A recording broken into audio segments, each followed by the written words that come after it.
Presiden Prabowo Subianto memimpin rapat terbatas bersama sejumlah Menteri Kabinet Merah Putih di Istana Merdeka, Jakarta, pada Jumat, 7 Maret 2025, yang membahas rencana pembentukan Koperasi Desa Merah Putih. Menteri Koperasi Budi Ari Setiadi menyampaikan bahwa Koperasi Desa Merah Putih dirancang sebagai solusi untuk meningkatkan kesejahteraan masyarakat desa dan mengatasi persoalan ekonomi di pedesaan. Keberadaan Koperasi Desa Merah Putih itu, yang pertama itu untuk kepentingan masyarakat desa. Karena di Koperasi Desa Merah Putih itu untuk memutus mata rantai kemiskinan di desa dan juga bagaimana masyarakat desa bisa meningkat penghasilannya, ujar Budi Ari dalam keterangannya kepada awak media usai rapat. Lebih lanjut, Menteri Dalam Negeri Tito Karnavian menekankan bahwa desa memiliki peran strategis dalam perekonomian nasional. Ia menyebutkan bahwa 44% penduduk Indonesia masih tinggal di desa, dan tanpa intervensi yang tepat, desa bisa mengalami kemunduran ekonomi seperti yang terjadi di negara maju. Di Jepang, 84% atau 86% tinggal di kota. Desa ditinggalkan, padahal desa ini bisa menjadi penyumbang pertumbuhan ekonomi, menjadi sentra ekonomi. Nah, sebelum terlambat, maka kita memperkuat desa, tegas Tito. Selain menjadi motor penggerak ekonomi desa, Koperasi Desa Merah Putih juga diharapkan mampu mengatasi jeratan pinjaman online, pinjol, tengkulak, dan rentenir yang selama ini membebani masyarakat desa. Budi Ari menegaskan bahwa koperasi ini akan memberikan akses permodalan yang lebih sehat dan berkeadilan bagi masyarakat desa. Pak Presiden tadi sampaikan Koperasi Desa Merah Putih ini untuk memutuskan rentenir, tengkulak, pinjaman online yang menjerat dan menjadi sumber kemiskinan di desa-desa. Dengan adanya Koperasi Desa Merah Putih yang salah satu unitnya ada unit simpan pinjam, masyarakat desa jauh lebih terbantu dari sisi pendanaan dan juga tidak terjerat lingkaran setan kemiskinan, jelasnya. Mendagri Tito juga menambahkan bahwa Koperasi Desa ini akan hadir sebagai representasi negara untuk melindungi masyarakat desa dari sistem pinjaman informal yang tidak memiliki mekanisme perlindungan hukum. Koperasi ini hadir sebagai mewakili negara. Negara hadir untuk menyelamatkan mereka. Memutus jangan sampai mereka tergantung kepada tadi pinjol, tengkulak, rentenir yang tidak bisa dipertanggungjawab secara hukum, tegasnya. Sebagai bagian dari program nasional, pemerintah akan memberikan dukungan penuh terhadap koperasi ini. Salah satu bentuk dukungan adalah melalui pembiayaan dari Bank Himbara, yang diperkirakan akan memberikan pinjaman sebesar 5 miliar rupiah, untuk setiap koperasi desa yang akan digunakan untuk membangun fasilitas pendukung seperti gudang penyimpanan, cold storage, unit simpan pinjam, hingga klinik desa. Tito juga mengatakan bahwa pemerintah akan segera melakukan sosialisasi kepada kepala desa, perangkat desa, serta asosiasi terkait sebagai tindak lanjut dari rapat terbatas ini. Hal tersebut untuk memastikan pemahaman yang seragam tentang program ini. Kita akan dialog dengan teman-teman kepala desa, asosiasi kepala desa, asosiasi perangkat desa, asosiasi badan musyawarah desa supaya mereka betul-betul memahami pemikiran dari Bapak Presiden dan ini kepentingan semua bersama. Pasti menguntungkan desa, kata Tito. Melalui Koperasi Desa Merah Putih, pemerintah berharap desa dapat menjadi pusat pertumbuhan ekonomi yang mandiri, tidak hanya untuk menjaga ketahanan pangan, tetapi juga untuk meningkatkan kesejahteraan masyarakat secara menyeluruh. Program ini juga diharapkan dapat segera terrealisasi di seluruh desa di Indonesia dalam waktu dekat. Anggaran 5 miliar tadi maksudnya disalurkan oleh bank untuk pinjaman ke koperasi? Nanti skema keuangannya, gini. Nanti skema keuangannya nanti berikutnya. Soal skema keuangan, desain gudang. Karena di Kopdes Merah Putih itu nanti ada 6 outlet tuh. 1 outlet gudang, 2 cold storage, 3 kantor koperasi, 4 apotek hidup, apotek desa, 5 klinik desa, 6 unit simpan pinjam. Begitu. Nanti skemanya apa masih dihitung kan. Setiap desa kan kondisinya beda-beda. Ya. Karena dari pemetaan ini sekarang ada desa pertanian, desa perikanan, dan DA kelurahan yang sudah agak kota, desa yang agak kota tuh.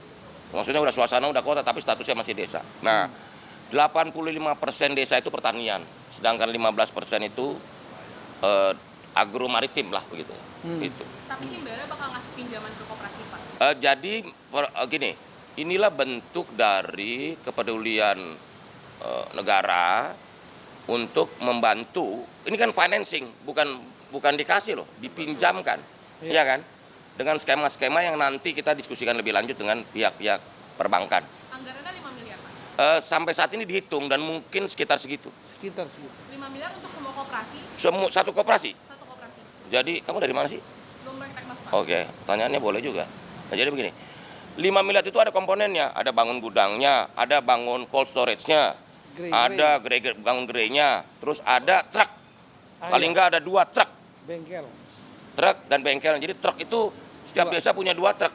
Namanya truk desa itu buat ngangkut barang hasil desa, termasuk juga membawa barang-barang ke desa. Gitu.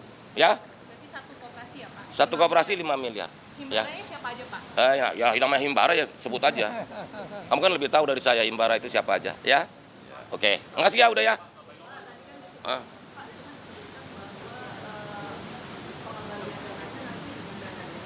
Gini, skema-skema pembiayaan nanti didetilkan. Tapi prinsip-prinsip ini dulu, prinsip-prinsip pembentukan koperasi desa Merah Putih itu seperti itu. Nanti yang detil-detil biayanya, skema pembiayaan nanti berikutnya kita akan rumuskan, diskusikan, rapatkan selanjutnya. Begitu ya?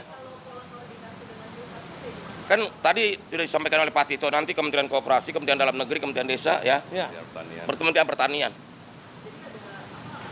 Nanti itu ya seperti itu. Nanti juga akan dibicarakan lebih lanjut oleh Pak Presiden. Kita akan menjalankan perintah, ya. Oke. Oh enggak, kita harus sosialisasikan. Bahwa ini gini, saya bertanya, Koperasi Desa Merah Putih itu tidak ada di Istana Merdeka, tidak ada di kantor Kementerian Koperasi, tidak ada di kantor Kementerian Dalam Negeri, tidak ada di kantor Kementerian Desa, tapi ada di desa bapak-bapak, ibu-ibu sekalian. Ya kan? Begitu.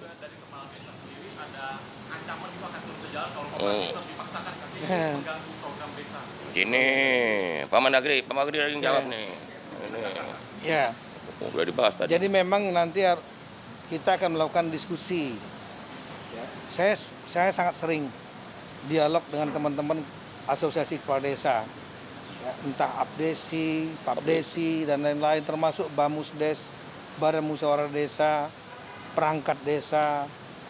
Jadi mekanisme dialog ini kita lakukan. Saya paham teman-teman daerah itu biasanya inginnya agar programnya 70% adalah bottom up. Artinya dari dimusyawarakan sendiri, mereka menentukan sendiri. 30%-nya menampung, mengakomodir kebijakan dari pusat. Tapi kali ini Bapak Presiden membuat suatu terobosan yang menurut saya luar biasa. Bayangkan nanti akan ada tambahan anggaran, ya, dan kemudian di backup dengan segala kekuatan pemerintah pusat untuk menghidupkan koperasi-koperasi yang menjadi sentral dari berbagai macam, termasuk masalah kesehatan klinik. Iya, ini belum pernah terjadi. Belum pernah terjadi. Kalau enggak desa-desa kalau dengan anggarannya sebiasa, ya habis gitu-gitu aja. Nah, ini ada lompatan seperti ini, ide dari Presiden. Dan sepertinya yang bisa menggerakkan hanya Pak Presiden, karena melibatkan himbara. Coba pinjam uang ke himbara, kalau nggak ada jaminan segitu aja, belum tentu dapat. Kemudian nanti akan dari Kementerian Pertanian mendukung pupuk bersubsidi, Kementerian Kesehatan, klinik-kliniknya, semua kan turun nih, nyerang, bukan nyerang ya, maksudnya meroyok desa, menyerbu untuk membantu meningkatkan. Negara hadir. Masa mau ditolak? Itu namanya mengkhianati rakyat. Iya. Ini hanya masalah komunikasi. Nah, oleh karena itulah nanti rencana minggu depan Bapak Menteri Koperasi kami akan hadir. Kita akan undang asosiasi. Kita mau jelaskan. Iya. Jangan sampai miskomunikasi. Itu aja. Ya, udah. Nanti koperasi dapat bunga yang murah. Udah, kalau soal skema-skema itu nanti, Dinda. Kamu ini terlalu penting kok konsep besarnya dulu, Dinda. Nanti bunganya berapa, skemanya gimana, itu nanti, Dinda. Kamu ini nggak sabaran kayaknya.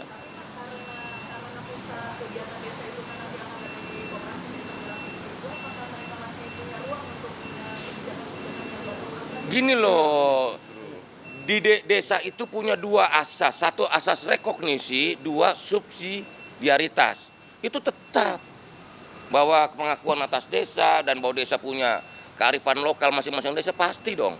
Cuman ini kan Kopdas ini benar-benar basic need ya.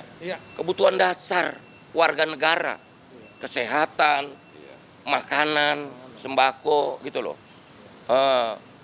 Permodalan dan sebagainya gitu. Jadi nanti jangan dikompetisikan. Ini justru melengkapi dan sangat berguna buat masyarakat desa. Ya itu aja ya. Terima kasih telah menyaksikan berita terkini dari sinarharapan.co. Saksikan terus konten-konten menarik lainnya.